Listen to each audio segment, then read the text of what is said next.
कुछ जगह ऐसी होती हैं जहां हम लोग पिकनिक मनाने जाते हैं, लेकिन वहां कुछ ऐसा छुपा होता है जो सदियों से अकेला रहना चाहता है। कराची सिटी से दूर एक फार्म हाउस है जहां 3 दोस्त एक रात गुजारने के लिए गए थे और वो रात उनकी जिंदगी की सबसे भयानक रात बन गई। आज भी जब वो ये वाकया याद करते हैं तो बदन कांपने लगता है। ये वाकया कराची के 3 दोस्तों का, अहमद, फराज, हारिस। उनमें से एक का बर्थडे था तो ये तीनों दोस्त एक की बर्थडे मनाने के लिए शहर से दूर एक फार्म हाउस पर गए। फार्म हाउस का एरिया बहुत सुनसान और जंगलात के करीब था, यानी आस पास झाड़ियां थी, जंगल था। ये जगह इन्हें एक जानने वाले ने बहुत कम दामों में बुक करवा दी थी। जब वो फार्म हाउस पहुंचे तो वहां काम करने वाला एक मुलाजिम था, तकरीबन 17-18 साल का एक लड़का। वो लड़का शुरू से ही कुछ घबराया हुआ लग रहा था। दोस्तों ने इसे पानी मांगा तो वो जल्दी से जाकर लेकर आ गया। वो थोड़ा सा सस्पिशियस सा दिखा तो उन्होंने उससे पूछा, उससे बातचीत की तो कहता है मेरा घर थोड़ा दूर ही एक गोठ में है, मैं वहां रहता हूँ, आप लोग एंजॉय करें, अगर कोई जरूरत हुई तो मुझे आप फोन कर दीजिएगा। लेकिन जाते जाते उसने एक बात कही कि रात को एक औरत यहाँ रोती है, आप लोगों ने उस पर ध्यान नहीं देना, बाहर मत निकलना।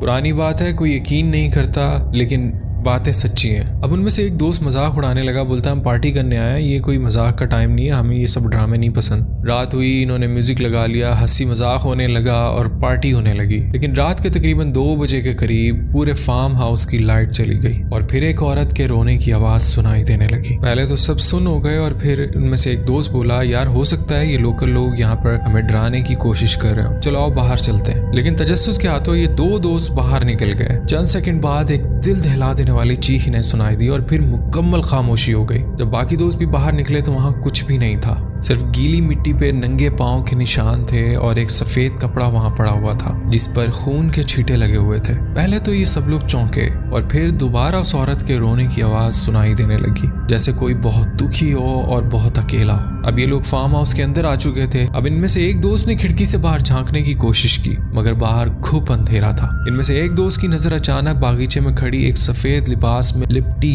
एक औरत पर पड़ी। वो बहुत दूर खड़ी थी, लेकिन उसकी चीखें, उसका रोना साफ सुनाई दे रहा था। फिर वो औरत आहिस्ता आहिस्ता फार्म हाउस की तरफ बढ़ने लगी और जैसे जैसे वो करीब आने लगी उसका चेहरा साफ दिखाई देने लगा, मगर चेहरा नहीं था, उसकी आंखों की जगह एक स्याह खाई थी, जैसे खालीपन हो, अंधेरा हो। तीनों दोस्त दरवाजा बंद करके उस फार्म हाउस में कमरे में दुबक गए। एक कुरान पाक की तिलावत करने लगा, एक कांपने लगा और एक दरवाजे को पकड़ के और उसके आगे बैठ गया। और फिर एक जोरदार दस्तक सुनाई थी और फिर खामोशी हो गई। पूरी रात वो तीनों दोस्त एक कमरे में दुबके रहे, बस एक दूसरे को पकड़े और कैसे उन्होंने रात गुजारी। सुबह होते ही उन्होंने खामोशी ने किसी को बताए बगैर वहां से निकलने का फैसला किया। अगर आप ऐसी लॉन्ग स्टोरी सुनना चाहते हैं तो मेरा यूट्यूब चैनल है अदनान स्केरी स्टोरीज 2.0 और हॉरर स्टोरीज विद अदनान। ये 2 चैनल्स हैं जिसपे लोग मुझे अपने साथ हुए खौफनाक वाकयात भेजते हैं और मैं वहां पर नरेट करता हूँ। ऐसी शॉर्ट स्टोरी सुनने के लिए